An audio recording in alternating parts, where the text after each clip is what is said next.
Thank you very much for having me. Don't thank me yet. You have the right to remain silent. Is it finished? Yeah, I just saw your character expired. Because it's in a TV. Do you have a single fact to back that up? You know, this is the one where, Think you're funny? you understand me? I think you need to go get a dictionary.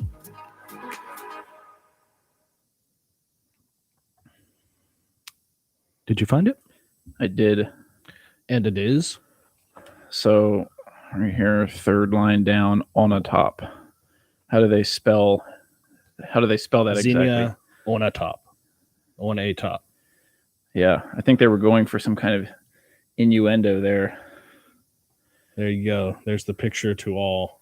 That's what they choose for the Lifetime magazine of remembering Sean Connery. Right here. Oh, it's That's for the Goldeneye section of the magazine. Right. Touching on all the Bond films. And we watched Goldeneye. We did. Just got done with it. Right. 10 minutes ago, or maybe 30. But so that's kind of always been, Goldeneye has been the special one for us getting started in making little YouTube short videos. We made a Goldeneye video, although that was more based off the game and the stupidness of the AI from the soldiers. Right. Than the movie itself, but nonetheless. Yeah, the I mean, movie has a history. That's why we. Yeah, I mean, Goldeneye was like, I mean, specifically for you, it's kind of like the launch point of like, hey, we did stupid videos before Goldeneye, but it was like, I don't know, that was the first attempt we did, I think, correctly, if you can say that. It was the most watchable attempt at a video up to that point. Right. So this is the movie that. Yeah, at the time of this podcast, Sean Connery has been dead for about a month and a half at this point. Died on Halloween, so it's now January 7th. Yeah. Of 2021. And not that we watched Goldeneye in commemoration or anything. We just had it on our list of things we felt like watching and doing a podcast on. Right. So anyway, what's your initial takeaway? I mean, I know you've seen this before, but obviously the movie's a really, really fun movie. I can't knock it for that. It's just one of those like 90s action flicks. I don't want to beat it up too much, but I will go over some things that just obviously bug me, just like with any 90s action movie. Overall, it's a Bond movie. I mean, there's some conveniences. There's some, plot cushioning for Bond. It's not like the movie is flawless by any means. But it's still a really, really fun movie to me, at least. What's just to kind of watch. And it's just like so ridiculous in some, on one side, and then on the other side, it's a little grounded in Bond's universe or whatever you want to call it. Right. Well, it's movies about the unkillable man. Right. Like, as you knowing me, I like gravitate sort of away from the Marvel Cinematic Universe. I don't want to just like blanketly say like superhero movies, but certain ones where like the formula of it, not to knock like the Marvel Cinematic Universe or anything, but you always know Iron pretty Man much died. Yeah, I know that it took like 28 movies before he finally did, because the story has to be completed. Well, of course. I know. I'm not saying like I'm just picking like here Iron Man should be suddenly killed like halfway through Iron Man 1. John Favreau's like, oh, we got to get it done. Yeah, the Mandalorian comes in and kills Iron Man. I'm the new Iron Man, bitch. But this is like in the formula of like unkillable protagonists. Right. But you're okay with this. For some reason, yeah. I mean, I grew up with Bond. Like Pierce Brosnan was my generation's Bond. Right. And then since I liked those so much and became like such a fan of Bond and the games and everything, eventually I got around to checking out all of the movies. Yeah. I've seen all of them all the way through at least your twice. What's that? he's your favorite, Pierce? From like a nostalgic perspective, I'd have to say yes, just because Well, when I see Pierce doing the Bond how about thing, an overall perspective, oh man, not just nostalgia. well, people usually get a hard on for Daniel Craig, Sean Connery. It's like one of those two you're always hearing about. Right. But I want to throw like recognition. I know you're not going to know who the fuck or what the fuck I'm talking about here, but towards Timothy Dalton, who was Bond before Pierce Brosnan, and when we were, I do know of him. I'm not best friends with him, and I know. I don't. I know you his haven't work, like but- watched Timothy Dalton Bond movies Right. like yesteryear or Right. yesterday or anything. No, it's not in my repertoire. But like while we were watching Goldeneye, I said this was the second PG-13 Bond movie. Right. I'm pretty sure, and the one right before it was a Timothy Dalton Bond movie, License to Kill.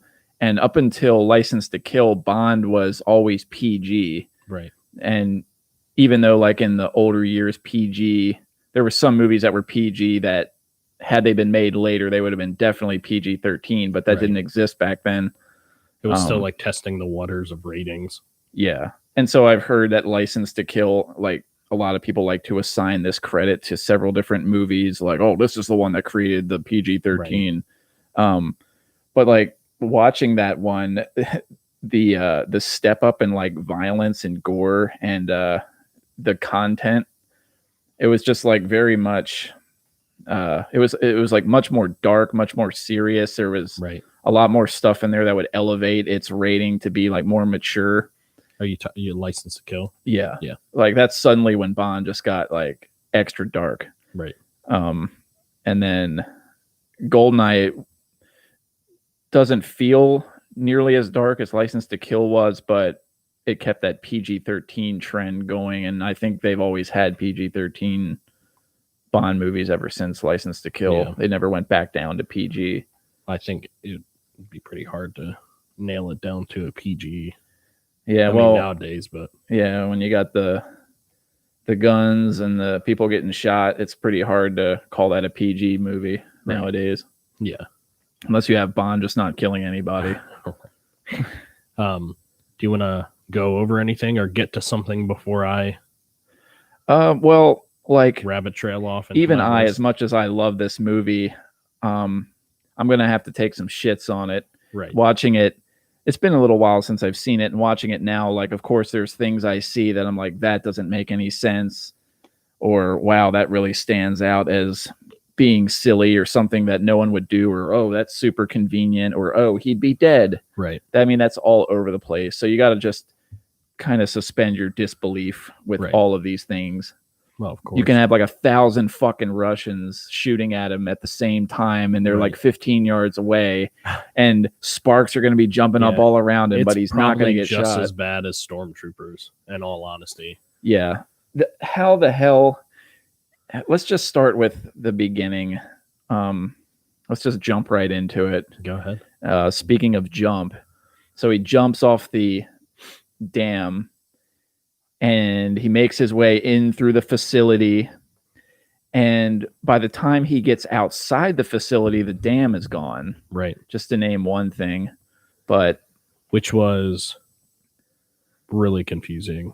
I mean, you can see that wide shot at the end with the plane flying Right. away. You can see the building that he's just escaped from. You can see it's up against a mountain, and you Yeah. can see behind the mountain One of the first there's no dam. One of the first things you do see in the entire movie is like a wide shot of like the dam, and it like pulls up and over the dam. You can see the water, and then it cuts to the dam, and he's like running and whatnot. But there's no connection between that and then getting out of the facility. Right. There's no like link. It's just like he went into this hole and popped out the other one. He's a rabbit. It reminded me of us when we would shoot a movie, and it would be these two locations that in the movie were supposed to be generally the same spot, but actually like We did the shot best we nowhere could. near. Like they looked nothing alike, and Right. could never be confused to be the same location. Right. But that's a pretty jarring. Like you'd think someone would have, Or maybe they just didn't give a shit. Who knows? Well, that was one of the things I wrote down. Consistency, or whoever. What do you call that on a film set? Continuity. No, It's a big continuity. is Oh, it the dam director is of missing. photography. Who handles continuity between scenes? Oh, they have a guy specifically for Yeah, I that with a know. clipboard standing around. Yeah, I know. Uh, And anyway, whatever he's called. Script supervisor. I don't think so. I don't remember though. Well, I don't know, but anyway. But whoever was doing that, I just wrote down two like really jarring things, and it's just like conveniences. Dam to the winter base, which there was no like mention of winter or like view of winter when he was on top of the dam, so it was just really odd. Mhm. Right. And then the second thing I wrote down was tank to being in front of the train. So I don't know the logistics of that tank, but I'm going to tell you what, that was the Lamborghini of tanks because it went through blocks worth of buildings. It was as fast as a car, which I don't know what tanks' top speed are, but I'm assuming when you're on like a road, a car could outpace a tank. I don't know. It's like those Russians were getting prepared for some blitzkrieg or Right. something. And then tank pulls up to train takes off. Tank is then in tunnel, or what would have had to have been the other side of this tunnel to then approach the train. Unless he Head on. backed in there somehow. Yeah, but then it shows him pulling forward. It's there's like consistency that's He just backed not. it. He backed it up into yeah. the dark, He backed it up to then pull it forward. only to pull out and Yeah. just be all like I'm Bond. creepy, emerging out of the tunnel with a tank. Right. Yeah, only Bond could get a tank there that fast. Only Bond could swing out of a library window by his belt buckle with 100 soldiers shooting at him with automatic weapons and not get hit.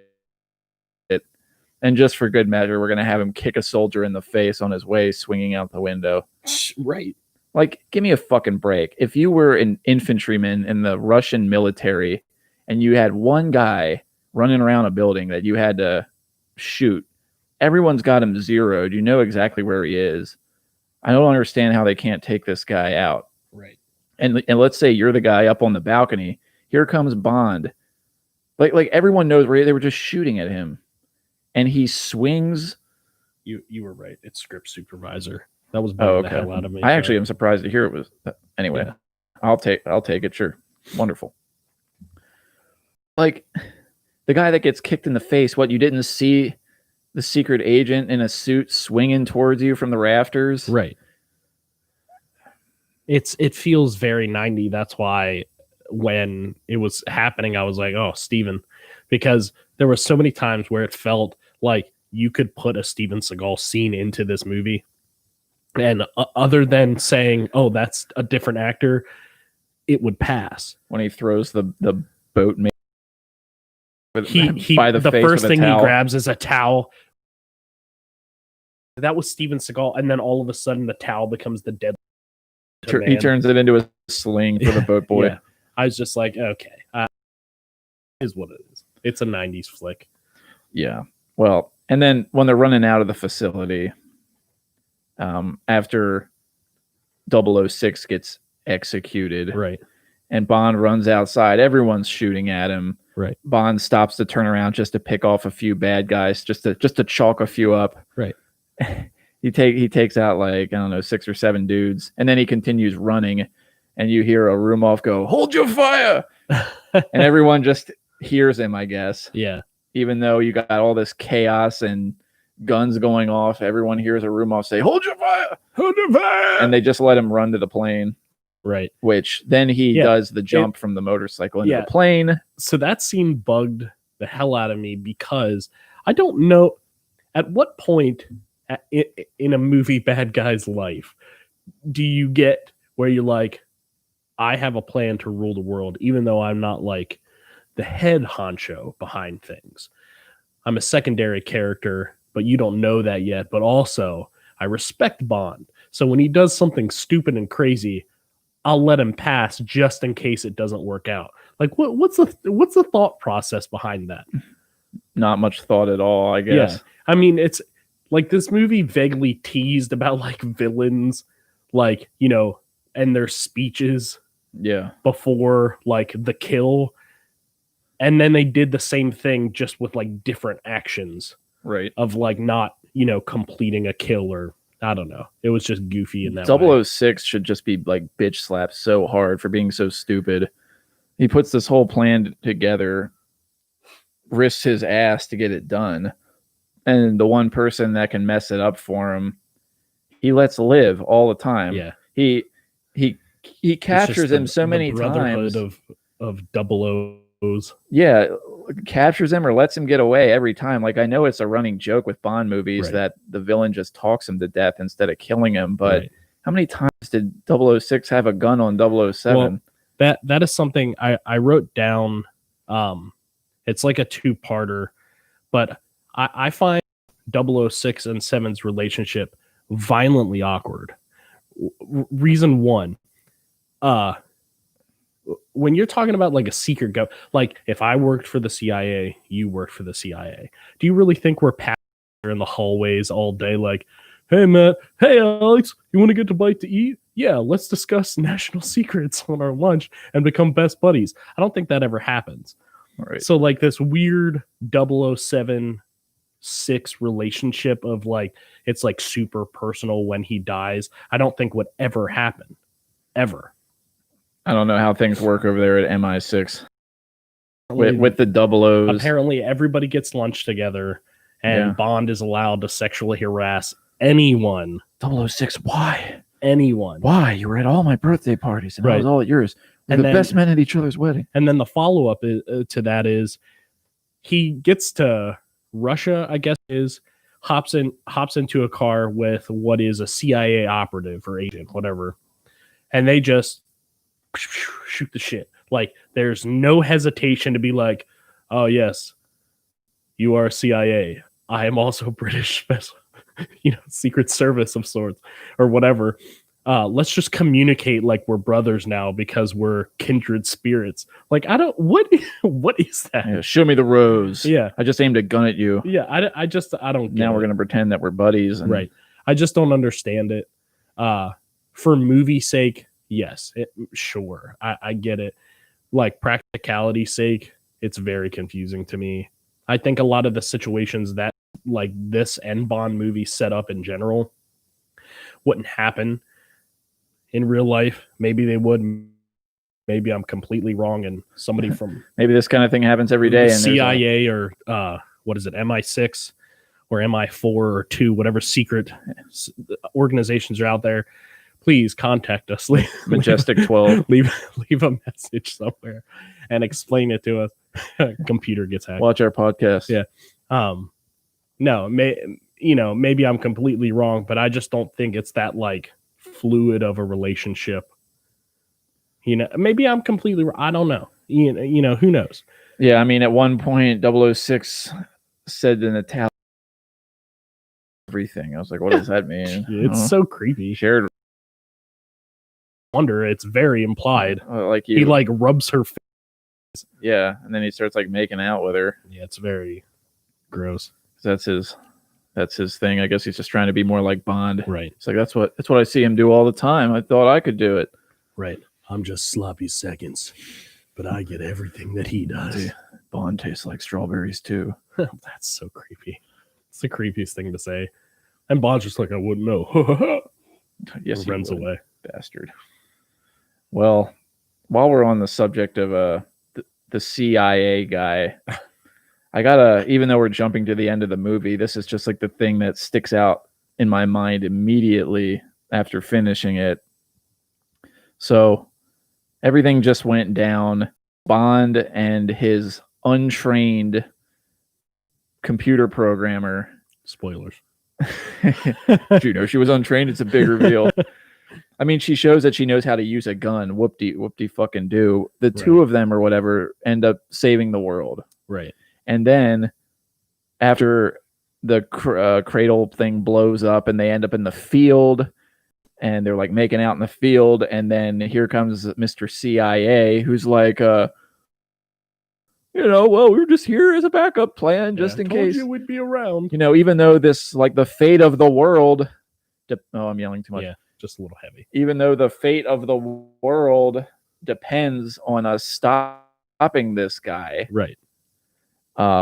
The Marines, this platoon of Marines hiding in the field, all covertly. There's like 30 guys in ghillie suits. That's just right the next backup to 'em. plan. Didn't bother to tell you, Right. just here just in case, Hey, we didn't really.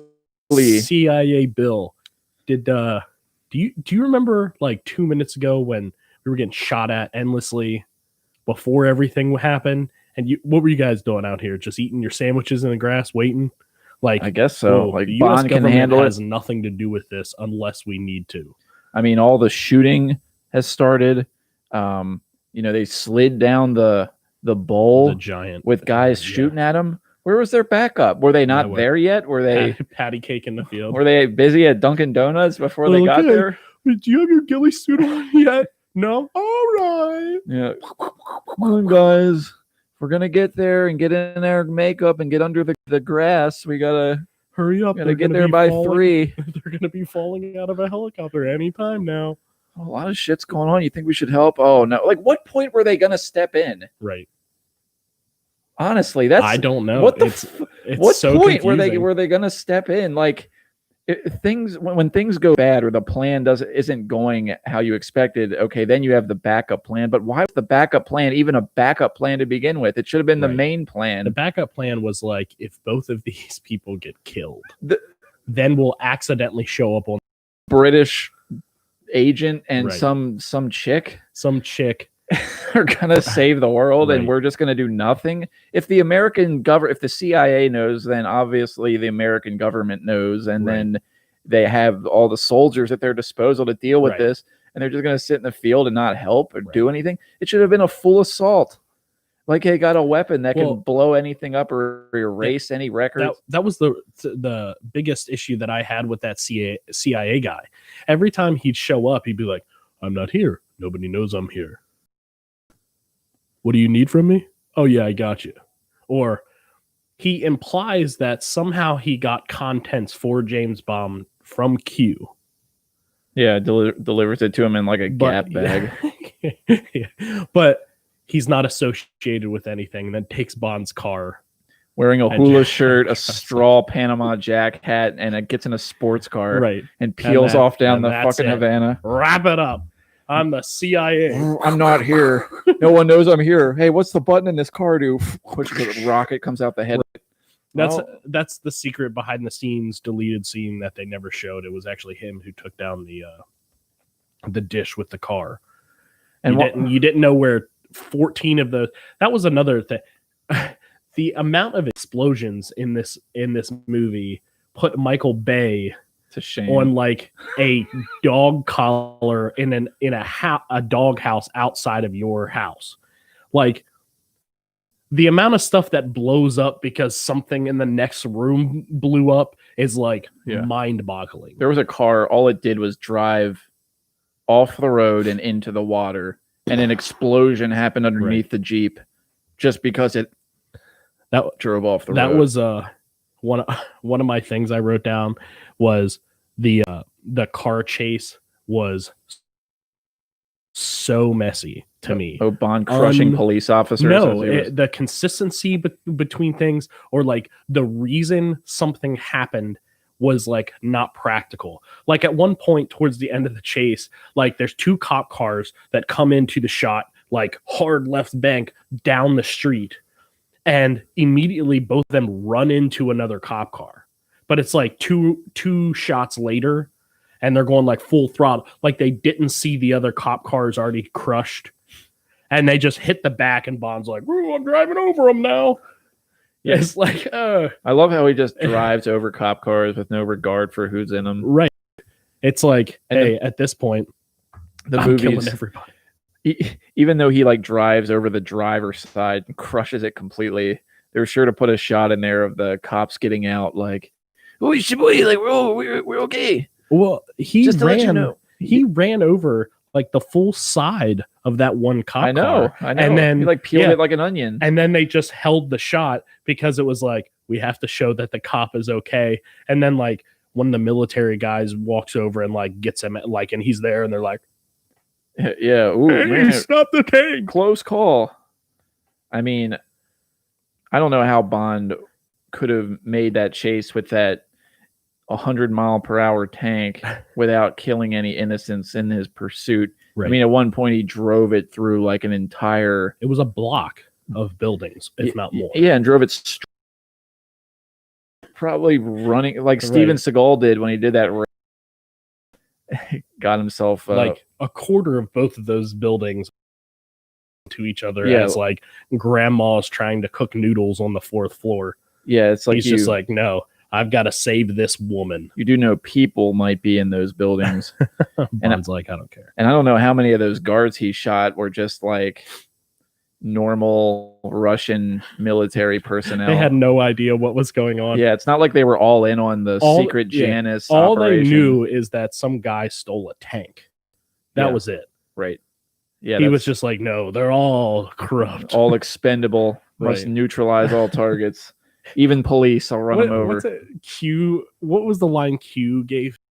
It was like, you do have a license to kill, Bond, but you don't have a license to disobey traffic laws. And he's like, I'll try. Foreshadowing to him running a tank through 14 buildings and killing thousands. Yeah, kind of like a Superman and General Zod fighting and destroying buildings. Just utter destruction. I'm sure no one was in those buildings at all. Right. No, they were conveniently all mid-construction. Yeah, I never saw the movie after that, but did they ever touch on that in the next Superman, Batman movie? Like, about him just destroying things? He destroyed all those buildings. Did they ever like bring that back around? I don't remember 100%. I don't know if that was a thing that they talked about or not. I don't know. I guess to them it wasn't important. But anyway, I am interested to see the Snyder cut though. Apparently that's coming this year or cool. I don't remember. He posted something like on his social media saying like it's officially happening. Dope. And I'll be excited for that because apparently that is like quality. It's not like, studios out of it. DC. We must have this to compete with something we'll never compete with. We gotta look at what's trending with audiences right now. We gotta copy it exactly. And the only thing they look at is Marvel. Yeah, what's Marvel doing, guys? What's Marvel doing? So yeah. Well, speaking of Q, what the fuck is up with his experimental weaponry lab operation? His live experience while people are walking around. He has a pen grenade, and without saying anything to anybody, he walks around a corner about to set off an explosive, which has a 3-second fuse. Right. 1, 2, 3. Right. Blows up. No fire in the hole. Right. No safety glass. He just walks around a wall. Literally, one of his scientists was walking by as he was putting it in the jacket. Yeah, completely unaware. Say, hey, John, we're live testing. And it's pretty obvious, like all these people that working there are like really incompetent. Right. Getting launched across the room with like an airbag or whatever the heck that was. Yeah, just like complete being idiots. Bond himself is always like coming in and fucking with everything. Right. You know what it reminded me of? It reminded me a little bit of the old Joker, like style, where it was like all just jokes and giggles, like the old TV show Joker, where it's just like, I'm the Joker. Yeah, it wasn't like I'm actually like a villain. It was just I'm a nuisance. That's what it felt like. Right. It felt like, oh, this is the part of the movie where this is the only part of the movie where we have total comic relief from everything else. Yeah. Other than sexual advances from Bond or any other villain to a woman or villain to Bond with on a top. Yeah. Yeah. Almost forgot to talk about that. God, that's so ridiculous. Is it possible for a woman to kill a man simply by, or maybe it's not so simple, squeezing him with her thighs. I think the simple answer is yes, it's possible. Is it practicable for the woman that was portrayed on screen too, is the question. And that answer to me is no. If the world's strongest woman squeezed the world's weakest man, Yeah, he's popping. between her legs, Right. I'm sure she could dismantle him Right. and end his life pretty. But you know, Pierce Brosnan, 007, in order to be a 00 secret agent, you probably Right. have to be in pretty decent shape. Well, And I don't think a woman, no matter how strong, is going to be able to kill right. him just Well, by squeezing and him. Give her the benefit of the doubt. Rewind to the first time we see the attempt where she's like sleeping with the commander guy, Oh, the admiral. and she's like squeezing him, and he's like, and like it turns from this is fun to oh no, like I don't. Maybe she was like leveraging her body to like put her heels in his spine. This is the only thing I could come up with in my head. Maybe she was doing it in a way that her heels were jamming into the spine and she could like torque her body to like break his spine. That I'll accept movie land like fighting for that. I can accept that. But all they show is a body, legs, twist, and she's like, yeah. And I have no idea what's going on. I don't know her exact technique or whatever. And her doing it to, you know, the admiral dude or right, whatever he was, admiral captain guy. Sure. I mean, you can sell me that. That's the I guess. benefit. Yeah. But doing it to fucking Bond, no way. It's not going to happen. Like, and there's no world where you're going to get away with that. Maybe she knew that, but she just loves the satisfaction. Yeah. And even in that scene at like, she had him and he was like, no, I'm going to put it. And he even did like the, like, I was like, no, it doesn't. If she has you that tight, she doesn't magically get other strength that then squeeze you hard. Like, yeah, like she's a you know what I mean? Like if I something. said, shake my hand as hard as you could, and then you shook it and then somehow you doubled the intensity, I would be like, that's inhuman. Yeah. You know what I mean? Like it doesn't work like that. It's not. Fast. And after she tried killing him more than once that way, right? It didn't work in the sauna and pool she was room. like, "No, this is how I get off." So, yeah, if he kills me, other than murdering I'm gonna people die happy. by shooting from the hip. She tries killing him in the sauna room by squeezing his chest to death, and then she tries the same thing again when she repels from the chopper down into the jungle. And he's laying there and she has a machine gun on her back. And instead of just killing Bond, she decides to squeeze him again. This is the Bond pass. With the gun right there on her back that he could easily just reach, like take from you. And he's like, yeah. oh yeah. Yeah, okay. So that scene specifically was even more confusing than the squeezing scenes. Reason why is because she was fully standing up. Bond was in between her. Oh, right. She was holding him up. Okay. She wasn't really squeezing him. She was just there. Like, for all intents and purposes, it looked like she was holding him up by the nipple, kind of. Yeah. But she was also just like full grab on this. So Bond's like, ah! And she's like, ah! Like, I don't get it. I don't know what this looked like on paper, or how they had a sit-down script read-through, and how did that come out on the page? Can you imagine Pierce being there, and he was just like, yeah, right. Are you sure? And on top gets on top of you and squeezes you and twists your nipples, and you scream in pain with 10% enjoyment. Right. And then you grab the machine gun off her back easily, and that's it. But he doesn't even do that. He takes the hard route, grabs the machine gun, shoots the helicopter. Reason point blank. But he can voluntarily kill her through shooting at the helicopter, clipping the rope onto her, and getting her pulled into a tree and crushing her somehow. And that was another movie convenience. She didn't go through the tree. Naturally would have happened. She just got like stuck in like a weird like, oh, my arms don't fold in anymore. Right. And that was that. Yeah. I don't know. Very weird. Yeah, by you push a tree up against your back hard enough, I guess that'll do it. Yeah, I guess. And ultimately, she died the way she killed. I'm back sure that's crushing. I'm sure that's how she would want to go. With full enjoyment. Oh, absolutely. Interesting villain. I don't know what they were thinking. Like, it's not one of those things though that when I watch it, it like takes me out of the movie or anything. It's not one of those kind of things. It's just one of those I can roll with this because it's in the Bond universe and it's got these silly over the top villains, and they've always had those. This movie was like they were trying to take things in a serious direction. They were trying to course correct the Bond franchise in a direction that would land asses in seats again. People would watch it. So let's do this serious thing.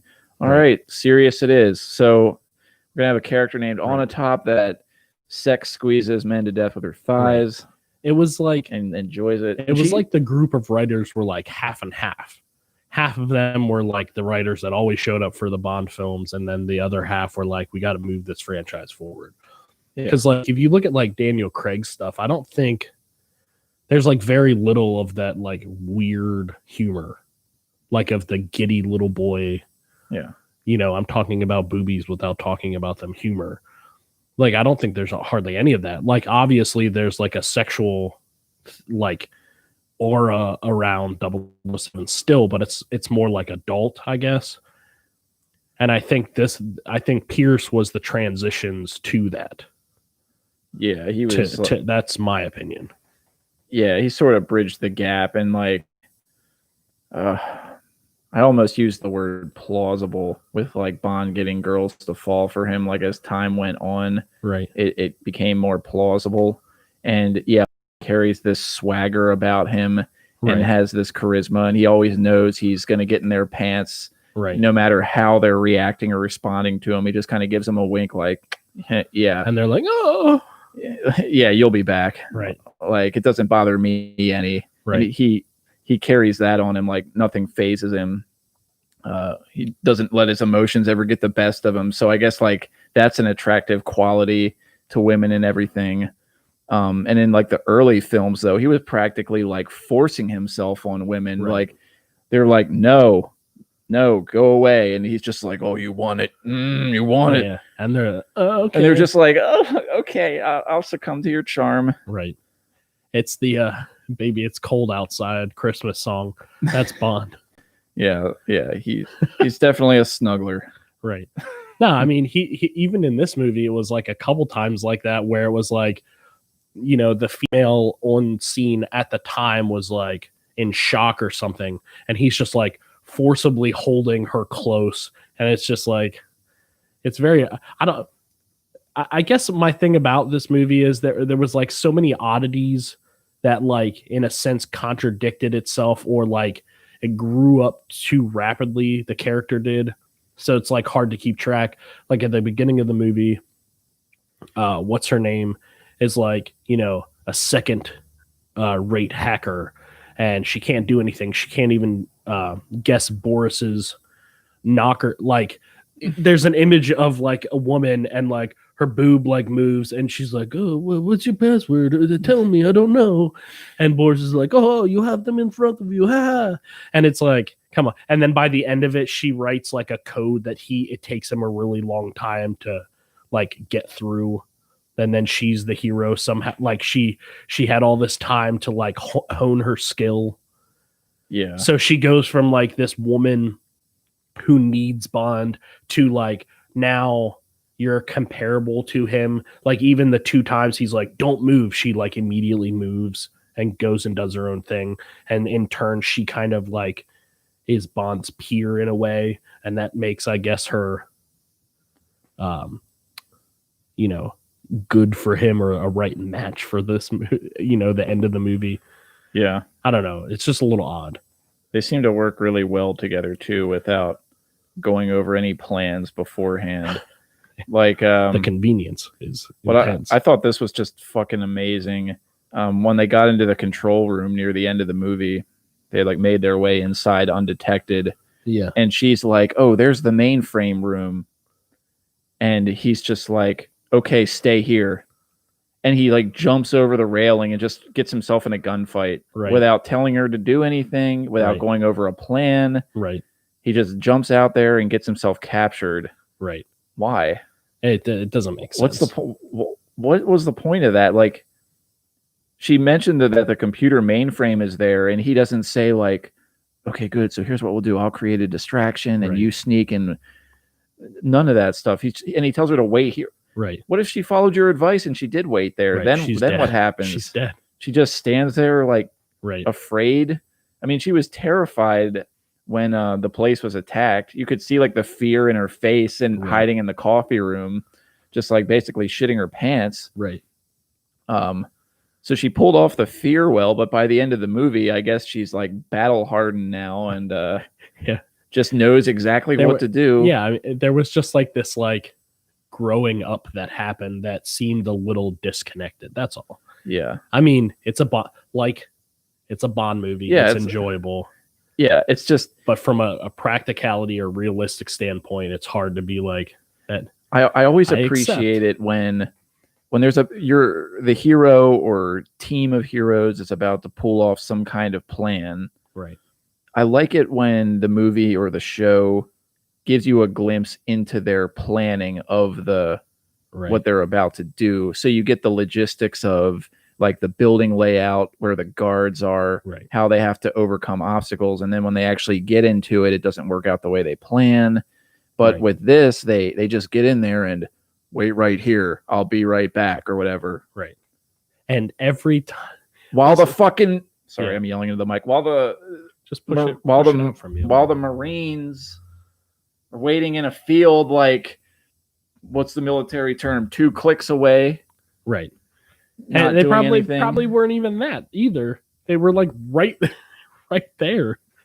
What it should have been like, okay, we got the CIA here, we got the soldiers, we got Bond. That's good. You know, he's Bond. Good to have on your team. Right. We got this computer programmer. We could get a million of them, but Right. you're here already. She's so here for some reason. We'll just roll with you, Right. and we know the fate of the world hangs in the balance. There's no hostages in there, Right. but we're just going to pretend that we're going to treat this as Right. if there are, and just Right. send you in covertly, even though you have the element of surprise. You're going to abandon that and just jump over the railing and get in a this gunfight. woman that survived a Goldeneye attack is then allowed to just kind of roam free and take vengeance on those that did this to her job. Yeah. No one has What? a problem with that. What is this? Like, we've all worked in places we don't like and like in our lifetime. If someone blew that up, do you think your immediate response is, I need to go with this guy that I just met on a mission to save the world and take vengeance on the people that I worked with and for? Mhm. I don't think so. Yep. You'd even put on the army pants. Yep. No, you know what she put on? She put on a bikini. They went to Cuba. Yep. That's Bond for you. Yep. Let's hang out at this beach house for a little while and have some sexy time Right. before we just you and me, just the Right. two of us, save And the world I'm together. going to contemplate Alec because he was my 006. He's everybody's To 006. my 007. That's what we are. I'm going to stare in the water because all of those backyard cookouts we had as secret agents, just, I can't believe that a friendship turned I can just see him to just in the backyard in their just cargo shorts. throwing footballs next to each other Yeah. because, that's just what you do as secret agents, best friends. 006 Junior and 007 Junior playing football in the backyard together while you and I flip burgers on the grill with our wives. And they're like they're dinking the beers. lightly splashes out. They're just having a gay old time. Yeah, having their arms around each other. Yeah. They start tonguing each other. Right. It tastes like strawberries. It's like, I know. We share everything. Yeah, James and I shared everything. Yeah, I don't. That comment is so odd. He really made it sound like they had some good times together. Right. Some suspiciously good weird, times. Yeah, but it was very like I would say that like you and I share a lot. But if I walked up to somebody and whispered in their ear, Matt and I share everything. Don't you think that's a little creepy? That's a little over the I mean, I don't know what it implied in 1995, but these days, yeah, we might pick up on an innuendo there with that one. It just seems a little weird to me. That's all. It's a strange thing to tell your hostage. As he attempts to then like eat her hair and kiss her. Yeah, as if she should get a shit anyway. Why are you even here? Why you should just be in like a protection program. Yeah. Okay, so that's my point. It's somehow like she became like personally entwined with this when in real life that doesn't ever happen. Like because they killed Anna. Who? Anna. Who's that? Oh, that was just a coworker she was talking to. Oh yeah, because she was. He wouldn't know a woman if one came up and sat on his head. Yeah. And she's like, ha-ha! That instantly made me connect with her because that joke was so funny. And so then when she died, she was like, vendetta. She had all the reason she needed to go with. Right. Now it's a personal attack. Trained secret agent. As this guy I just met and just found out he was 006 is licking the side of my face. And then on the top licks Bond's face. I really think they ought to just like switch girlfriends. The writers of this movie were psycho. Yeah. There's just one guy in there and he's just like, can we add licking again? Please? Yeah. Please, can we? No. It solidifies the hostility and anger that these evildoers have. It was a requirement. The movie wasn't going to get made unless that was in there. It's Weinstein. I think the admiral he had the best role in the movie. What, the guy who died? Yeah, as she's scratching his chest, and that was such a ridiculous scene. It was so. And he's just like, there's a shot that holds on him for like a good. It feels like 10 seconds, so it's probably only 1 second. But he's just like, oh, as she's like clawing at his red chest hairs. Oh. It's so and then squeezes him to death, and he's yeah, it's such a ridiculous. Oh God, like, I hate it sounds like Captain Falcon when you dumb. knock him off the stage in Super Smash Bros. It's like he's jizzing all over and dying all over himself. And he falls out of the closet with his eyes rolled back in his. It's all blue and purple, right?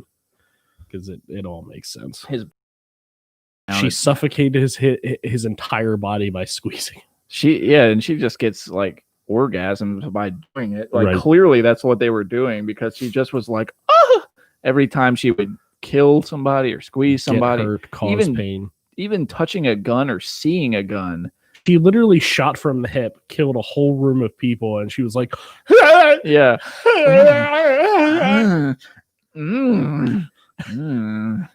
I should have room off just like. Yeah, he looked a little turned on by that. That's my kind of woman. Disturbed. Yeah, Bond aims a gun at her in the sauna room, and she looks at the gun, and it's just like, oh, don't need the gun. Or maybe you do. To bring up another set of goofy things that I just think it was just so 90s it hurt. Shots set up for coolness factor only, not practicality, which then tie into shots that were literally just set up for Bond to walk into the shot and pose were just like unbelievably hilarious to me. It was just it like hurt to watch some of it because it's like mid action scene and this is what you see. Ready? It's like, and then he like moves forward and it's like, what is going on? What is the setup? I don't know. It's a very 90s thing to do, I guess. And he was doing that Bronson face. Yeah. And it was never like The he eyebrow. just killed 4 people. And then he runs to like a steaming pipe and he's like, Yeah. I'm cool. Yeah. Yeah, we know. Yeah. He has to have that pretty boy look. Right. No matter where he goes or what he's doing, because there might be a hot woman that's looking at him in the middle of his mission. Or if he rescues him by He's accident. at headquarters and they zoom into an infrared picture of a woman running out of a burning building and he's like, who is she? And Moneypenny's just like, I filed a restraining order against you. And I've told the HR department all about you. So you should be they should be calling M in a minute to have you sent down there. Did you hear what her response is? Which is a total like writer's thing to do to like, he's like, what's the punishment for sexual harassment? And she's like, well, unfortunately for you, someday you have to live up to your advances or something like that. And he was like, I was like suggesting like, oh, you got to take me out on that date eventually. Suggesting like all of these advances you give to me and do nothing better are going to like add up. So you're going to owe me big time. I thought she was just telling him to fuck off, like flat out. But I think it was the other way around, which is like, I guess all these years I've always tuned that out, like his response to that. well, it's such a weird scene. It's like it was not needed. None of it was needed. That whole scene is him walking into her office, sexually advancing on her saying no, then her kind of saying at some point he's gonna have to prove that he wants to, and then he's in the other room then for you know, talking to M. Well, like all the other Bonds leading up to this one, that was always one of the things about them is he would always, to get to M's office, he would have to first go through Moneypenny's office, and they would always have an interaction where she was like hitting on him, trying to get him to take her out on a date, and he would always just kind of respond back like, oh yeah, one day just you hold out. He would say something charming just to like get her to shut the fuck up so he could get past her. Right. And this movie, I finally thought she was telling him to eat shit, but I mean, I guess I don't know. Maybe I'm wrong. She's just getting a little angry at him, but she still wants his very It's badly. so ridiculous. I hate it so much. It's so dumb. Yeah. Do you think that'll ever change where they'll Well, I don't think it'll be a woman instead of a man, or it'll be a gay possibly. Bond. Possibly. And in the opening music sequence, you have a bunch of men dancing on the That's the a little tops of harder to pistols. mask with dangly objects. Swing it, doing like circus gymnastics off each other. Because like all the women are up there like shadow dancing naked, and then the guys are shadow dancing, and it's like flong, flong, flong, flong, flong. Yeah, I mean, I'm sure someone would watch it. Right. I mean, I would see it just to. Oh, maybe I shouldn't say that because then that's what they'll do. So, people get like so pissed off about that. What? Like, Bond has to stay the way he is. Like it's specific. like a dude who's a womanizer. Right. And I think he should stay that way.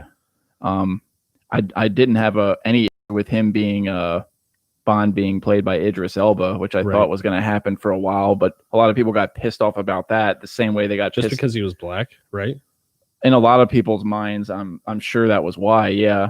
Just like they got pissed at Daniel Craig because he had blonde hair and Bond It's always so had black hair. ridiculous because I think Idris would have been like a really cool Bond to see. He had all The of the guy is, like, characteristics. Suave as all get out. Yeah. Yeah. You can't out suave him. Yeah. I mean, his name is Idris. He makes the Bond face like Brosnan did his Brosnan face. He has the Idris face, which could play into the Bond thing Which would perfectly. have fit right in. Like look at this smirk here. Right. Like Idris has his own version of that. Right. And it would have worked out really well. Yeah, I wish we could have seen that. Is Daniel supposed to do more?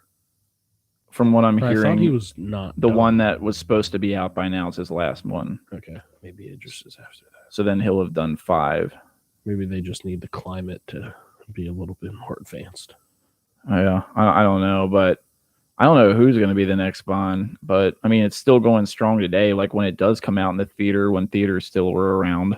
Right. it was like people would still flock there to see it in Oh, yeah. droves. Like it hasn't lost popularity or a reason to keep making them yet. So, Right. but now they're at a point where they're going to need a new Bond. Right. So I don't know who that's going to be. Well, you could hope it's Idris, I guess. The last thing that I have written down is it's just something I've kind of noticed. The the Goldeneye game, did they take sounds from the movie? Not that I know of. Okay. Because there was a lot of times where like, you know, a random soldier dies and it's like it felt like a higher quality version of the game sounds. Which is a little hard to explain in a way. Well, but those grunts and groans when you shoot guards in the game, yeah, like I've heard those canned sounds lots of other places. Yeah. So maybe some of those were layered in certain spots. Right.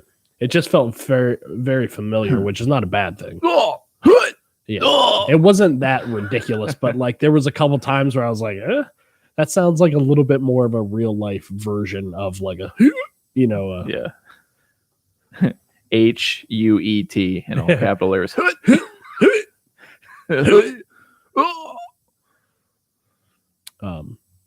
I guess we covered all your notes. So what do you got? What do you give me your full? This is why you should watch the movie. Well, if there is one. I mean, obviously you're going to tell somebody, oh yeah, you should watch this if you've never seen it, but yeah, I mean, like if you've gotten on board with the Daniel Craig ones, if that's like, and those are, for the most part, those have been, I'd call good movies. Right. Something that probably a lot of people have seen. And if you were curious about that's what's like interesting about James Bond, right? Is like each Bond is its own generation where the world was its own way at that time with and that's everything, the cars, the clothing, the style, the climate, like everything encompasses the character at that time. So like, it's interesting to see watching them, especially like the whole series from the very first one and then just going through them to see how they evolved over time and how they changed. And that's like where the most fun is for me. More than just like a movie isolated by itself as Bond. It's more of just about like the essence and the universe of Bond, right? And seeing how it evolves and changes, like right from like an audience perspectives on like cinema ingrained in culture and evolving over time. And like that's where the most interest is for me. Right. So like Goldeneye, as it stands alone, it's a nostalgic one for me, but you know, I can't give it all the praise on that merit alone when I'm trying to advocate it for someone else to watch it, because there's so much shit to watch nowadays. It's like, it's not going to strike the same chord with people as it does with me. For one, it's very slow getting started. Right. There's like a lot of exposition. If you're not paying attention, you're going to miss stuff, and you can miss stuff because it's stuff that doesn't really matter. They talk about things like the Cold War and Leanne's Cossack and why did you betray Britain? And it's like, no one really gives a shit. You know, he's the villain. Right. He's just going to do villain things. And all we need to know is he's the bad guy. Yeah. And there's a lot of explanation giving to why he betrayed his government and all, but there's no emotion or character really behind it other than there's this thing that happened once and that's why he turned. Right. Well, it's like a filler backstory with and there's no mythos to it really. Like with Darth Vader, like you knew that he used to be good, but he turned bad. But you didn't really get that same feeling watching this. Like it was just, aha, here it is. Yeah, it was like, oh, there was this time where like his people thought they were getting a good deal and they got a raw deal, and then his family, his mommy and daddy were shot, and he was a little kid, and they killed themselves or something. Didn't you say the Russians executed him? No, like Stalin executed his parents. Maybe it was that. And I don't know. I guess whatever. Yeah, I think you're right. Either way, they died. He didn't for some reason. However they died, whoever did it, it's like it was there was too much screen time dedicated to explaining a lot of the stuff that doesn't really matter. Like, well, it was like a heavy backstory to then like it was like, hey, this is the reason why this is so weird and like messy, I guess. Does that make any sense? Like they took the screen time to tell that story, because I don't like, it was like, why is 006 like this all of a sudden? Like, we really have to hit home that this was a messy situation. You know what I mean? Yeah. So I think there's been much more interesting angles and more complexity in villains, and like done so in a way where you can really empathize or sympathize with them. Right. But this one didn't make you feel any of that for 006. Like, oh, I really see where the guy's coming from. You know, no, see why he doesn't give a shit anymore. He just picked up where his dead parents left off as a secret bad guy. Yeah, whatever he's up to. I don't secret understand. bad guy organization, Right. the Yanis organization. What is it called? Yanis, or well, that's what he Yanis. called himself. The two-faced god of whatever the what fuck was this- the other one was like less something or other. Started with an L, I thought, but it don't really matter. Are we a Greek god? No, the organization, like he. his The parents- Leanne's Cossacks. Yeah. That's how you say it. That makes sense. Yeah, Sure. Yeah, I'm that's not how you gonna tell pronounce you it. you're Yeah, the wrong. Leanne's Cossacks. God, don't you know anything? Leanne's ball sacks. I mean, cost Liam Nielsen's ball sack. special skills. Well, do you want to go through the scores? Yeah, let's do our scoreboard. For those of See- you who are see not what we can familiar figure out with the with. scoreboard of Alchemy Point Podcast, we rate a movie based off rewatchability, story, characters, do you believe it, and creativity. Ranking from 1 to 10.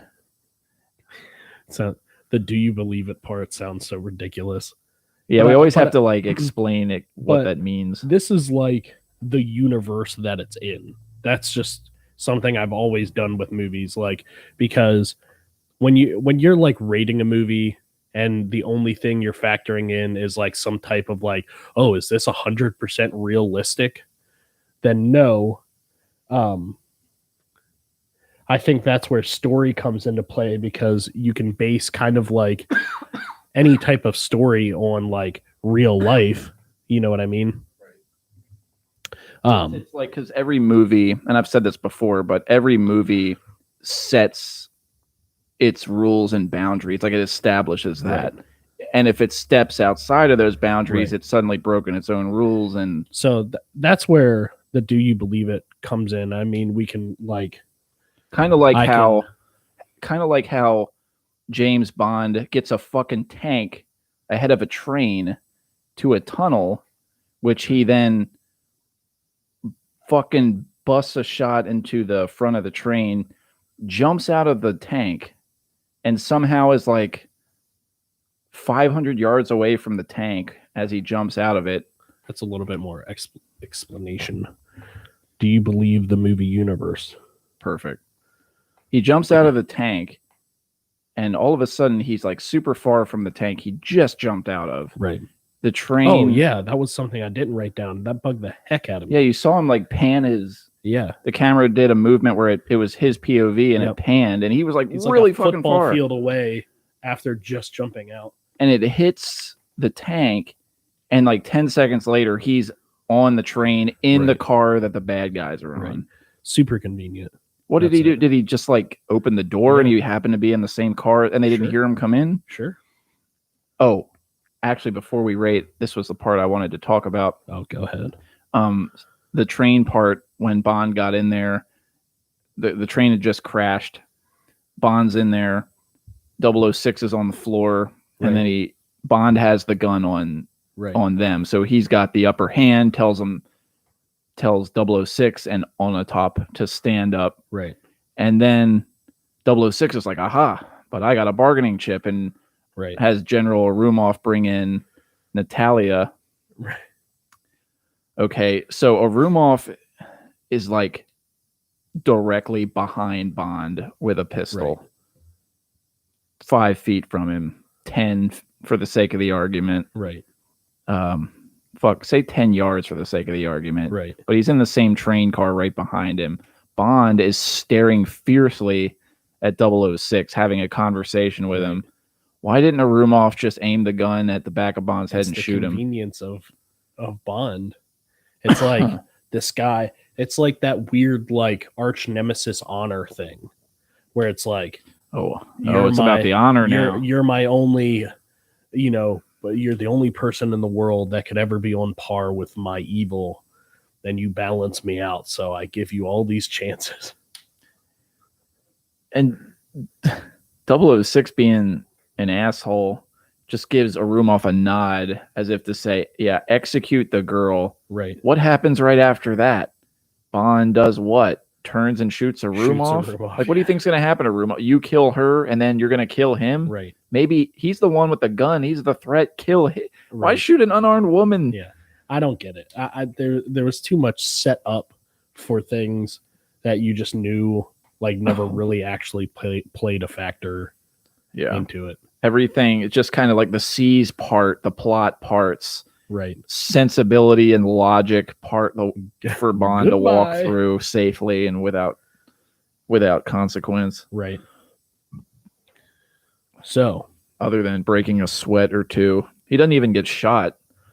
I mean, I think the Daniel Craig one, he took some hits. He gets beat up. Yeah, but Bond, like, I don't really think he would. Bond was, not only did he always live, but he was never the guy to even get shot. No, he was almost crushed to death by legs.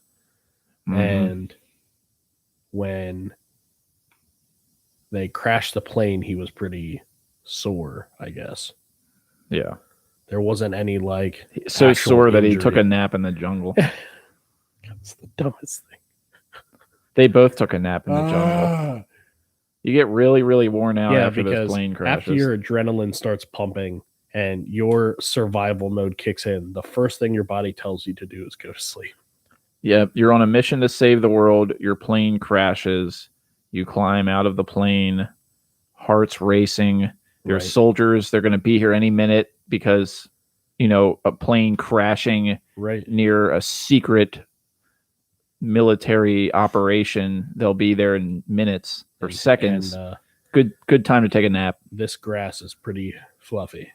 Yeah, it's very comfortable. Just lay our heads down here real quick. Yeah, and those rattlesnakes and spiders and poisonous insects, and velociraptors. They may be crawling all underneath and you. Velociraptors. Yeah. There was so many times. This was such a 90s movie. There were so many times where it like would cut to a different scene and it would just like be a flashback of like a different movie. Like they cut to like a plane once or twice and I was like, man, that's like the same exact shot from Home Alone. Like it's just so like the 90s era of doing something a very specific way. Right. It's just hilarious. They just picked up the phone and called the plane stock footage hotline. It was just, it's hilarious. Yeah, send us a shot. Crashed the plane into Jurassic Park land. Yeah, the John Hammond Island. they took it to the wrong set. Right. Anyway, so it sounds like we're really shitting on this movie, but we've sung its praises enough. Right. I mean, we made a short film about it for Christ's sake. So I mean that says something. So like we love the movie, but we have to like pick on it because we're being legit, sincere about it as a movie. Right. This score doesn't so much reflect nostalgia. Right. So let the record that's not show. A factor into when you're recommending it to other people, our personal nostalgia doesn't factor in. Well, think about it like someone who never saw this before. You can't say it's like, oh, based off of nostalgia, you'll love this movie because that won't factor into the movie for them at all. So that's why, I mean, I'd say if you we could put a nostalgia up here, but it shouldn't factor into the actual score. I'd say at first I'd ask like, do you like Bond movies? And they might say, well, yeah, I watch the Daniel Craig ones when they come out. And I'd say like, are you a millennial? Well, yeah. Would you be willing to have you seen or would you be willing to watch older Bond movie or older movies in general? Like, do you have other 90s action movies you like? Yeah. Do you like to watch Con Air or Face Off? Oh, yeah, I like action cheese bullshit. Well, if you like modern Bond and you like action cheese bullshit, then Goldeneye might fit the bill. If you're curious to see what Bond used to be like in in earlier decades. And like I said, that's the most fun for me, is just the evolution throughout the decades, how the character evolves. It's fun to watch. It's fun to see. So even when I want to like go through them all, it's really, a couple of the movies are a chore because I'm just like, this one's kind of fucking sucks, and this one's like boring as shit, and it's long. Right. I was like, but I can't skip it. Yeah. Like I could, but I'm gonna give it a chance. God damn it. I'm gonna let it. The continuity. I want to be able to like, because I want to see even if the movie's like boring and shitty, you know, at least there's elements in there that contribute to the evolution. Like I keep saying that word, but that's the process. That's the fun in it. You put in a new Bond movie, as you go through them, it's like, this is now 3 years later, and you see things subtly change. Right. Not just with like the culture of the time, but the way people talk and the way they write it, and different writers or directors get involved, and you just get to see things. It's interesting in that film world aspect, and it's the longest running franchise in history, in movie history. So you know, there's something to be said about it. Right. So anywho, all right, that rating board. So, what do you rate the rewatchability? Well, like I said, it was slow getting started. It's a longer movie. Yeah. When we watch Die Hard, like I can watch that much more often because it's better paced, and things are more on edge throughout. It's a little bit more fluid, I think. There's not so much exposition. Leon's Cossacks and right. I'd say rewatchability is probably a 7. Wow. Because I circle back every once in a while to watch it again, and I'm happy to. Yeah. I think there's enough in it that if you watch it like a second or third time, you're like, oh, I kind of missed that. It's slight. It's not groundbreaking. You're not going to discover something brand new with the movie, but yeah. And the things that like I'm picking on it for are also kind of play to its strengths in a way, because it's 90s cheese ballness. Right. You're not going to get away. That's why Austin Powers, just like they're able to make Austin Powers movies over and over, because they're just making fun of Bond, because there's so much there to make fun of. Oh yeah. Which they do it to like the fullest extent, because when you're watching a Bond movie, half the time you're thinking like, this is exactly like, or this is the most ridiculous thing that could be happening. Yeah. And then Austin Powers literally does that in a movie, and it's like, okay, I get it. Yeah, I get it completely. Yeah, it's like, oh, Dr. Evil, you're not going to stick around and actually watch us execute him? No, I'm going to leave and assume it all went to plan. What? Yeah, what? He just walks out. So my rewatchability, I think, would be the same. I don't think I would put it as a 6, because I don't think it's something that I can like fault, but it's not something I would. I'm going to put it at a 6. Never mind. Fuck it, he says. Well, the reason I say that is because it's not something I think I would go after, like in a pile of movies. Yeah, it's kind of like one of those mid-tier movies that's fun to watch, but I don't want to put it at a 5, because that seems a little harsh. Yeah, but 6 is okay. Yeah. All right, fair enough. What do you think about the story? Story, well, like I touched on, to have a good story, often, if you're going to have a villain, you got to have one that, even if you don't agree with what they're doing, you can at least understand why they're doing it. Right. Or the movie makes you feel this emotional connection. Maybe the villain has had an emotional emotional reaction that you too have felt yourself, or made a decision and you could see yourself making that decision. This villain, like 006, he's great as a villain, but when they try to flesh him out, that's like where the weakness is. Not in his portrayal himself. If he was just a villain with no deep, long, drawn out scenes of explanation, like as he is, like he does well, he acts it well, he's a good, like just him and 007 playing off of each other. It's a strange relationship there. Yeah. But it's always been fun to watch. Yeah. But anyway, that's really going on a rabbit trail about the villain. But story. Okay, so it's this thing that can destroy the world, and Bond's got to stop it. It's been done much cheesier and in ways that are much more, and it will be insanely, ridiculously retarded. Forever. Yeah, I mean there was no like villain stroking a cat in this one, right? But So it's the story is nothing I would write home about. It's just a serviceable skeleton to hang the meat on. Right. So you're thinking 5? I I mean, 5 is in the middle of the road. Give me a second on that one. Yeah, that's where I'm on your going. rating board. Well, that's what 5 is out of 10. 5 just sounds so negative to me because I don't think the story was like faulting. No, but it's like a on par story. Yeah, It's a 5. Yeah, I'll give it a 6. Yeah, because it was done like Matt's done rating well. is from 5 to 10. No lies. Something will earn a 1 through 4. Okay, so what about the characters? How strong do you think the characters were in the movie? I'd give the characters a 7 because when I think of Goldeneye, certain people pop into my head. Right. I think of On a Top. I think of General Sure you do. Arumov. I think of Boris. Right. These people just stick out. Right. Pierce as 007 and 006. Right. And everyone fits the bill just fine. I don't Right. think there's a whole lot to say about them. There's these shoes to fill in every Bond movie, and I think they found the right people for the right job. Right. So on all counts, I think they did a good job. Yeah. Things carry through well. I'm also going to give it a 7 because I think the characters just in general are fun. It's not like they're a little over the top, a little zany, but in the world they're set in, I think you need that to a certain extent.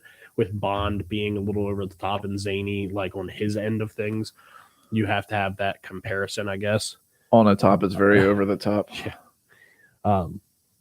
So, yeah. So, do you believe in the movie universe? Do No, you believe? no, Is this a 1? it's low. It's really What low. does this mean? It's like a 2. Is that what you want me to write down? I have to think of a reason why. Like it should be because I'll start at 1, and if I can find a reason to take it to a 2, I will. Right. But I Okay. can't so much. Here's my thinking behind this. So one of the biggest movies that you can compare this to is something like Star Wars, where like just A New Hope, endlessly they should have died on the Death Star. Just over and over and over. They all should have died. The movie should have been over. So do I believe that it's possible? Not really. So like, are there movies out there that are even worse than that? I think so. And to like different extents where maybe you're not talking about just death. Maybe you're talking about like whatever, like you look at like Bollywood type stuff where like the hero is like, riding on 2 different motorcycles with his feet. He ramps off of a pickup truck and is then flying through the air like this straight up. Like to me, I would go to the 1 on that level. Right. Because it's just like so impractical. You can't like Pretty much any movie. can't. If you think about any movie for like 5 good minutes, probably every movie would get a 1. Right. So for me, this is in like the 2 or 3 range because this falls into the category of like, should everyone have died at some point? Yes. Is it like implausible that like Bond or someone else like survived? Kind of. Like, is it possible that they lived? Yeah. So like there's like that weird, there's a chance that all these guys weren't trained properly and just missed all of their shots. I don't know. So for me it's like a 2. I don't believe it, but I won't crucify it so to say, with like as low as possible. Well, I mean, Bond Are you going constantly outrunning machine gun fire from multitudes, small Now, armies of men. In his defense, none of them were aiming at him. They were all like hip firing almost endlessly. So when you do, Is that how they train Russian soldiers to shoot? No, apparently in that movie, that's how they do. But when you In the hip Bondiverse. fire, I'm pretty sure it's a lot less accurate. The only guy that was actually aiming down the barrel of his gun was the one Arumov shot for shooting at Bond. Right. You got It's so true. armies of soldiers shooting at Right. Bond. You got him skydiving off the side of mountains and landing in planes to bring him back up. Right. You got these ridiculous relationships. You got women squeezing men to death with their thighs until they die. You got Bond sleeping in the jungle during an important mission. You got Marines sleeping in the field during an important mission. You got tanks ramming through buildings and over cars, and then cops just I've changed my walking mind. out of them like nothing happened. Are you going with one? Yeah, this is a one. It's just It's hard to say this is real by any means. right. And that one that is not a hateful one. That is a one of fun. hate it. It's a fun one. Oh, is it? It's as fun as they come. But this movie, through and through, absolutely 100% ridiculous. All right. Well, let's go ahead and move on to creativity, which, Well, you know, in my mind, is a little bit of a redeeming score because each character is violently creative to a fault. Even if it's like bad on the bad scale, it's still creative. real creative at getting that water to go in reverse. That's another thing I believe. Right. Okay, so I guess your creativity score will rank a little higher than the do you believe it score? Yes. Because But creativity it's doesn't not have like to a be 9 or a believable. 10. That's for sure. Well, mine isn't either. I mean, what's creative about it? Like, you need a bad guy to threaten the entire world because that's going to be your Bond plot again. How do we do that? Well, Right.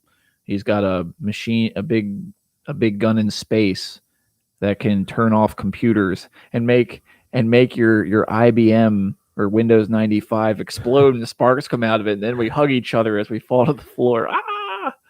It's beautiful. My computer's on fire. I love that. Like, as the whole control building was exploding, and you got these big grand shots of all these computers and fires and explosions, but there was a camera they got a take of just these two dudes in an office Right. with sparks jumping out of their computer, and they're just like hugging and falling on the floor with each other. Ah! So in all the carnage, in this montage of carnage and chaos, it's like cuts to this camera of just these two men just like snuggling up Right. because they're terrified of their computer. Right. Like, what were they? Were they dying? Were the Yeah, sparks sure. hitting them in the neck? And like, Yeah, it was all over. That's what I mean. The multiple computers just like in a row are exploding because because when EMT Something. happens, they don't just turn off. They EMP. for EMP. You need in Call of Duty, how many kills to get an EMP? I have no idea. 21 or 22. Sure. It's always that, then the nuke. No, 15. Okay. 15 kills to get the EMP, 25 to get the nuke. Whenever someone says EMP, I always think of Call of Duty. Really? Yeah, it just makes me think of like setting that off right away, and then everyone's stuff doesn't work. Right. It doesn't explode. Right. The radios All- and radar An doesn't EMP explode. literally just fries the internal electronics. So, What it- like, in a sense, yeah, it would cause like a blackout and all that stuff. I don't know what's different about the Goldeneye, but lots of explosions. Mm-hmm. Not sure about that.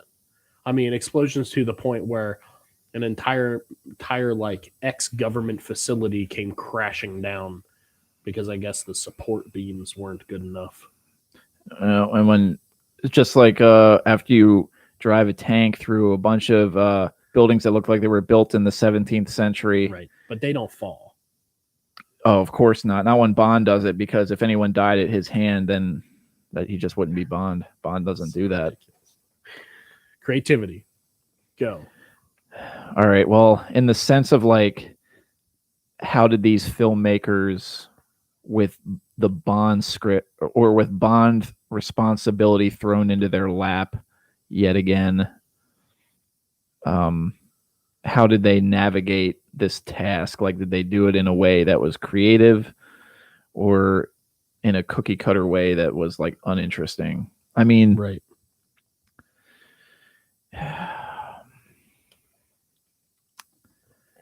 I don't think anything significant, but I don't think of anything damning either. Which is why I went with a 5. I'll just give it a 5. It doesn't knock my socks off or anything with the creativity. It was serviceable, Right. but not like miserably or anything. It fit the bill. Right. In the end, this movie comes down to characters and nostalgia and a tie-in with the game. Right. I mean, and it creates nothing but feelings of happiness and joy when I think about it. Right. But if we're talking about recommending this to today's audiences, if that's what this rating system is based on, which oh my God, did that hit you in the face? No, it like popped. Yikes. So our score together is 5 out of 10. Did you expect that for this movie? Well, I knew that Do You Believe It category would be a little low, would kind of hurt its That score. was the most damning. No, I believe the universe so far. I kind of thought by the end of it, before we watched the movie, I would have thought we'd have had like a 7 out of 10 or something. I knew I wasn't gonna. So weird. I knew I wasn't gonna jizz all over it. Right. Just because it's Goldeneye. Right.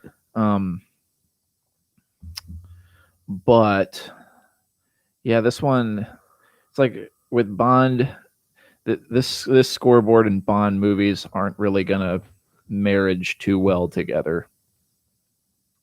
Because even though gave it a 5 out of 10 score, this is a movie that I love. I would have it in my. Someone just commented. Oh, really? Yeah, go ahead and read it.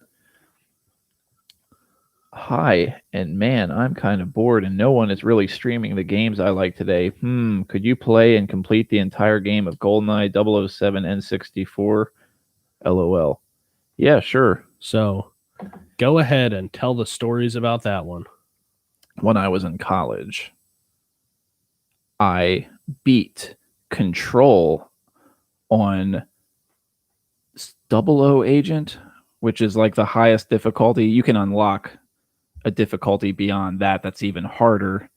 But my whole life, I had been trying to beat the game on 00 Agent, the hardest difficulty, and I could not do it until one day I just was able to pull it off, trying over and over and over again in the dorm.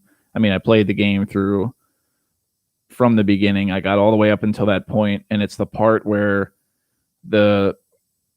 you're standing there while Natalia's on the computer fucking around trying to do whatever for the mission, and she's standing there all slow. And as she's working on the computer, you got guys coming at you from the left, from the right, from the top of the stairs, from the balcony. Said, I feel your pain. Yeah, exactly. It was very painful and very frustrating, and probably broke a few controllers. Right. I know my brother did. Like he would fuck it up all the time, and I'd laugh at him, and he'd like bounce the controller off my head. But he would physically abuse me. Yeah, I was fine. I understand why.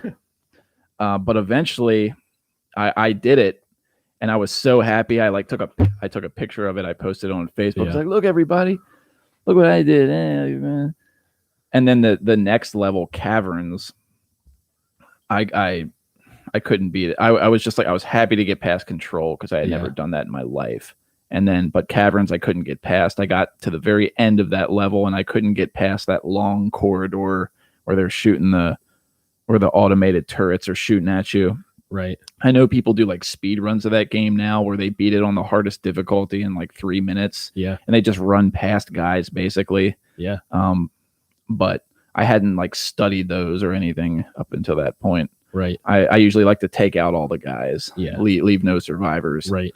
But yeah, that game, like we joke about the guards, about how retarded they are, and we've made videos Well, specifically about that. it's pretty extreme. The They're stupid as hell.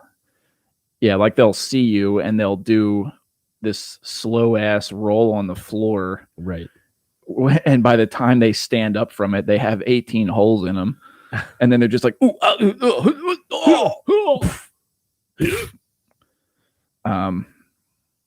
anyway, but that game on the hardest difficulty, once you start getting, those guards are idiots, but you get those idiots in numbers, they can be pretty dangerous even if there's a lot of idiots.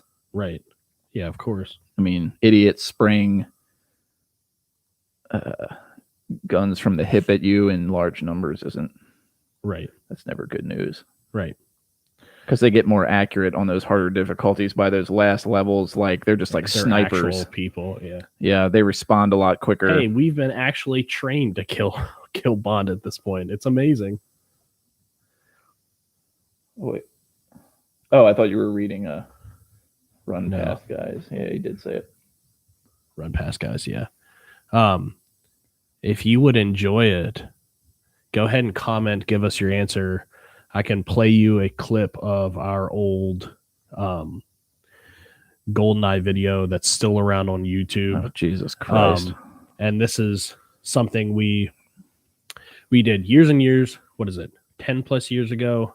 I hope longer than that. Just to attempt to bring some more goofiness to the GoldenEye realm. Yeah, when we were starting out our YouTube channel, we wanted to make videos based in things that we loved anyway. And since we loved the game, or I Right. did, we decided, well, let's start there. We get to shoot all these cool airsoft guns we have in your garage and act retarded while we're doing it. Right. So what better? Yeah, I guess I was all GoldenEyed out by the time I beat that control level.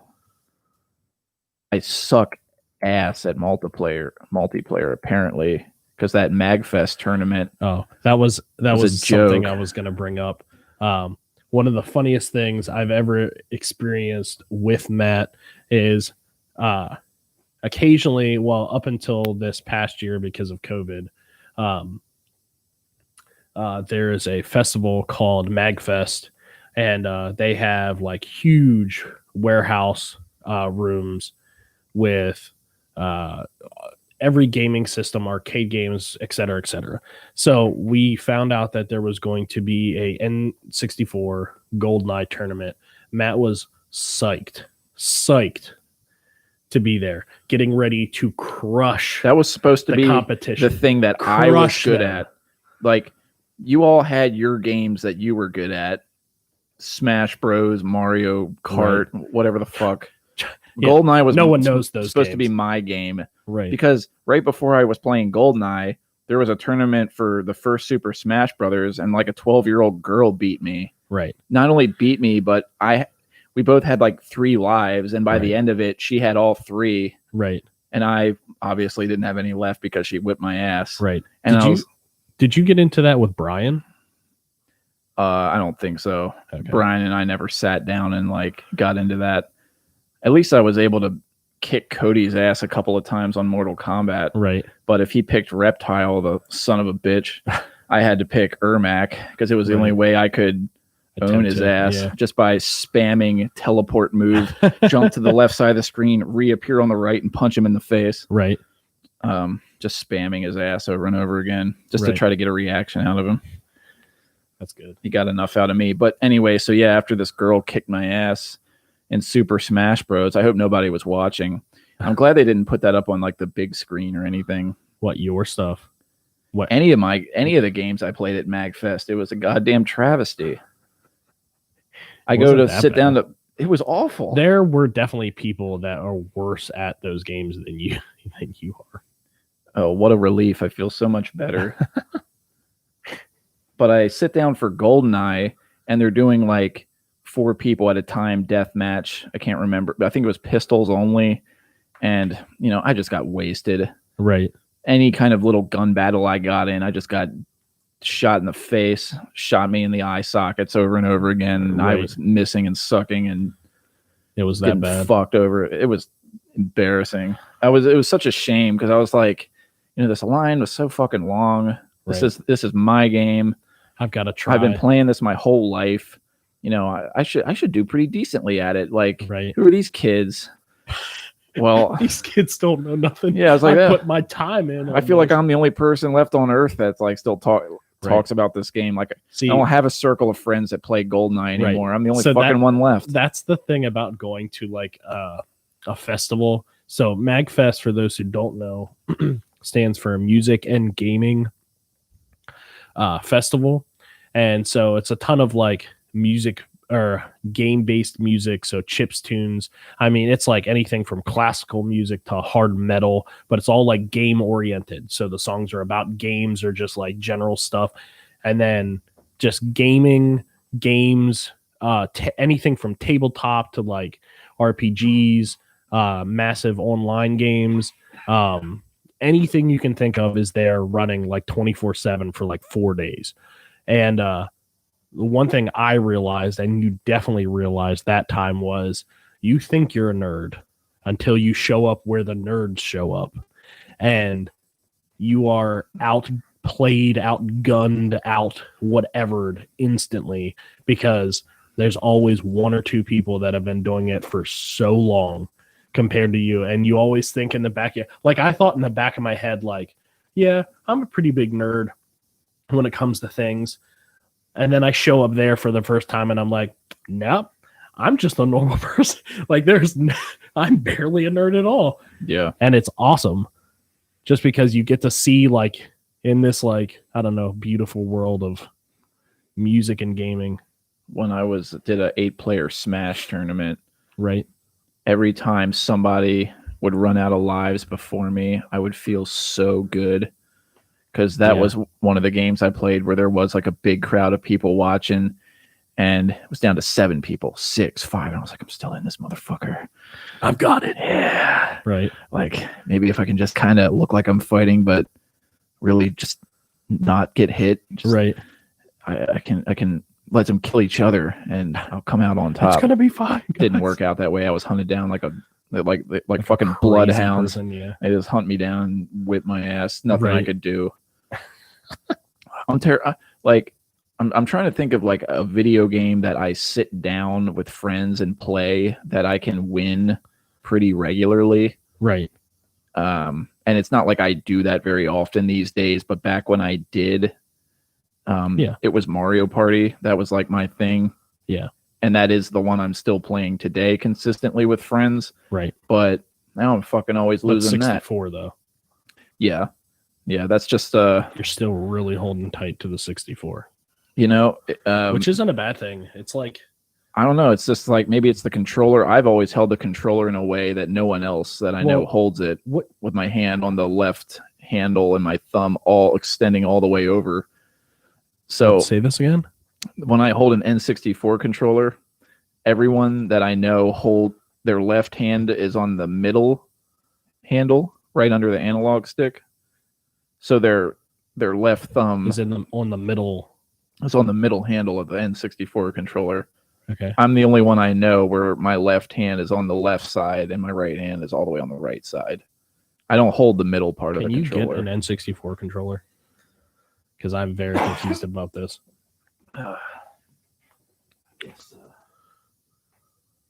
Forget what an N64 controller looks like. Are you guys still there? Oh, LOL. Goldeneye isn't better than Mario Party 3, but it's very darn close. Oh! We got shots fired. Now, I'm sorry. What? Mario Party 3 is it amazing. Agile? But it's apples and oranges for me. You're gonna get Matt pretty angry on that one. On what? That Mario Party 3 is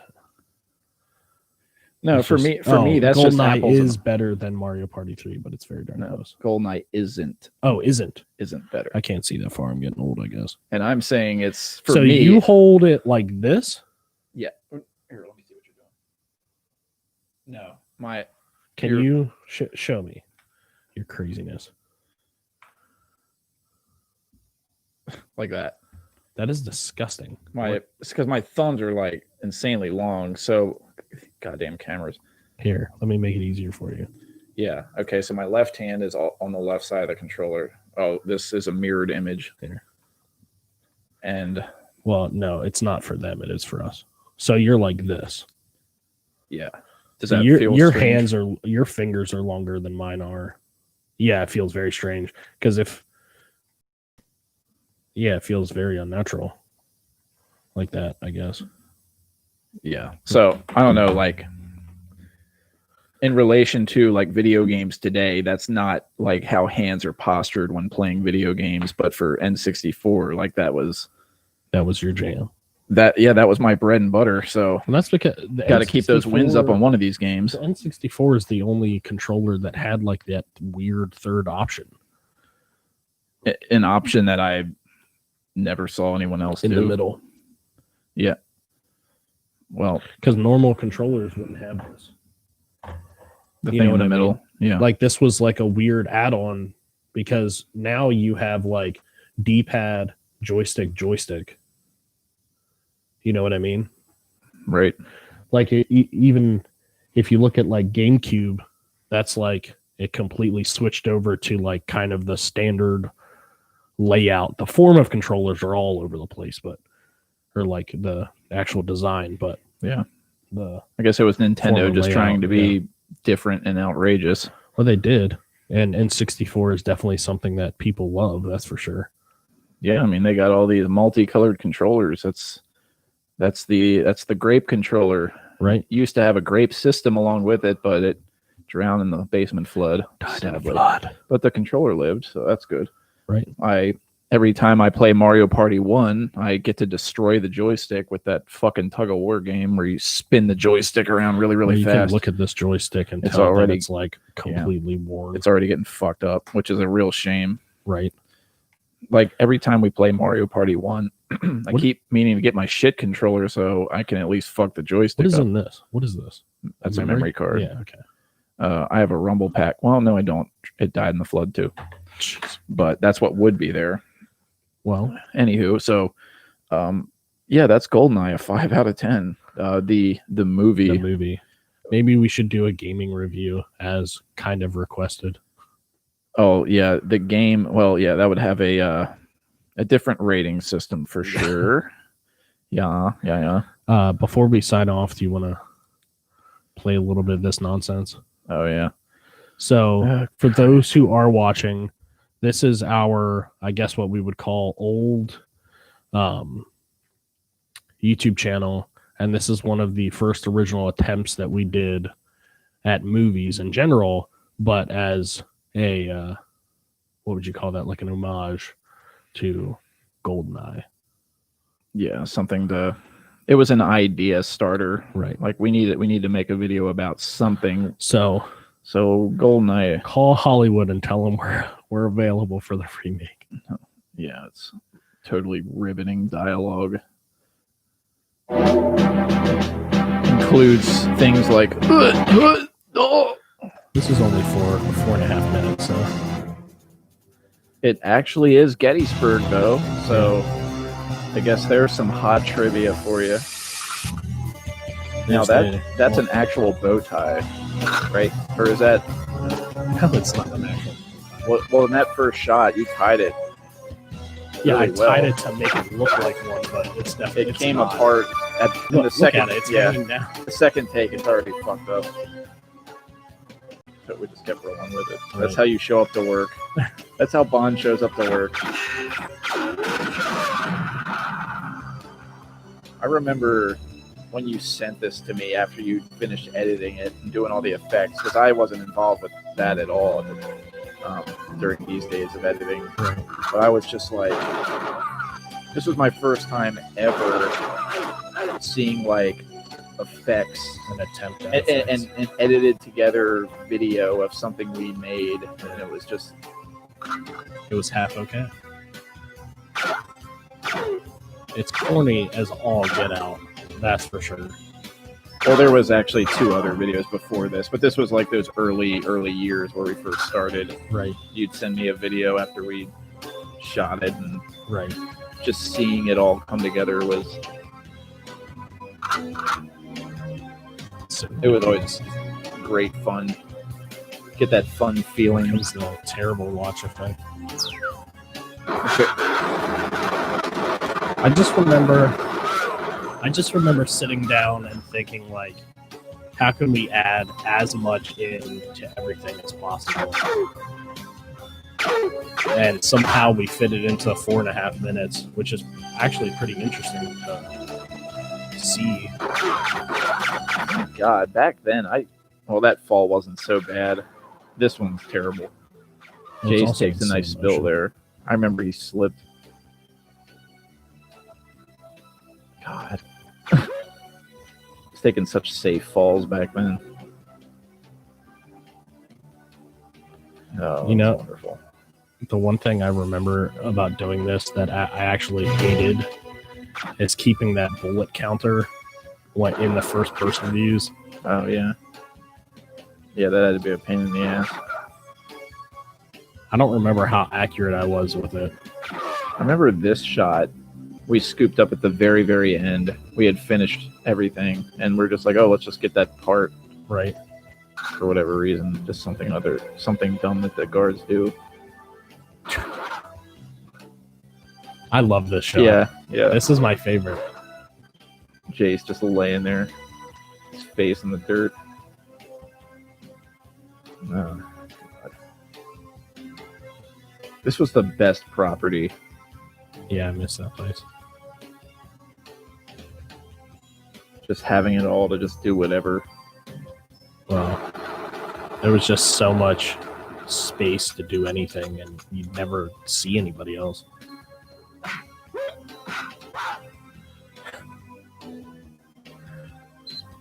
I don't know. I feel like this holds up half decent. Like, I definitely hate some stuff about it, but like when I remember that this is literally, I guess this year would have been 10 years. When this was 10 years ago, I'm not angry at it. Or I'm not like, oh, this needs to burn in a dumpster fire. Right. I mean, seeing things you recognize from the game. Right. So, like, I can tell that other people would notice, okay, like, fans made this. It's like, we've got to do the 4-wheeler. Objective C and D completed. Right. C and D. Blow up the weed silo. Yeah, Yes. blow up a weed silo. Because that's how we do things. That's what What Britain is what does it concerned say? about. Weed silos in Gettysburg. That's kind of cool. And is that Jaws with the gun? Reminds me of Jaws. Honestly, I want to see someone complete the entire game of Goldeneye. Their limit in the game for 1B. They go play multiplayer. Cool video. Thank you. We appreciate it. I mean, I won't turn down an opportunity to play through Goldeneye again. Yeah, maybe we'll do we're gonna end this podcast so we're not rambling on for another hour, but maybe here soon in the future we can do Take a crack at it. a game review of Goldeneye, since you should like win a prize being our first commenter. Do us a favor for 4P multiplayer though. Do us a favor and make sure you subscribe to our channel.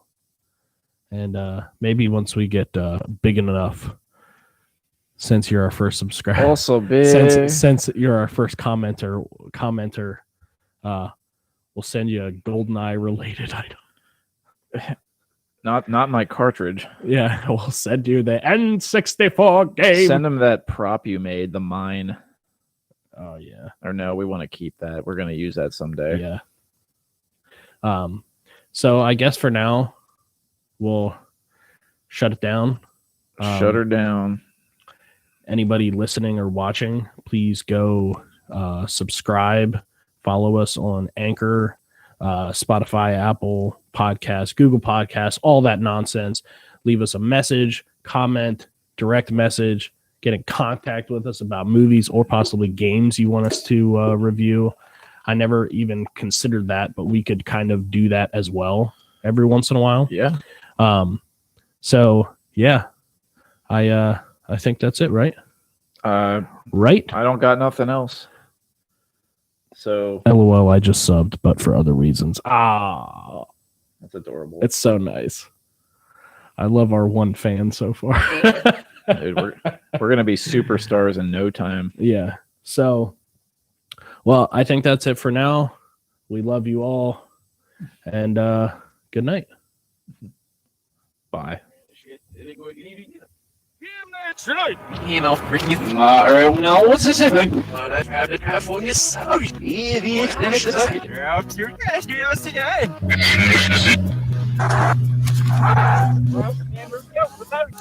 Hey, you can't look at your better.